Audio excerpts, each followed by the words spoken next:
Praise the lord. ఈ సాయంకాలపు వేళ దేవుడు నీకు ఇస్తున్న వాగ్దానము కీర్తనల గ్రంథము 122వ అధ్యాయము 7వ వచనం.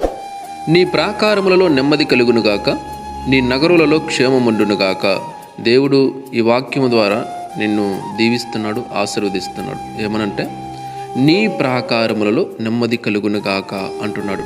నీ ప్రాకారం అంతట్లో కూడా దేవుడు నీకు నెమ్మది కలగాలని ఆశపడుతున్నాడు. అలాగే నీ నగరులలో అంత క్షేమం ఉండునుగాక అని చెప్తున్నాడు. అంటే నీ నగరుల్లో అంత క్షేమం ఉండాలని దేవుడు ఆశిస్తున్నాడు అన్నమాట. కాబట్టి ఈ సాయంకాల సమయంలో ప్రతి ఒక్కరూ కూడా ఈ వాక్యాన్ని బట్టి దేవుణ్ణి స్తుతించండి, దేవుణ్ణి మహింపరచండి. దేవుడు ఖచ్చితంగా కూడా ఈ వాక్యంలో చెప్పిన ప్రతి మాటను కూడా మీ జీవితంలో నెరవేరుస్తాడు.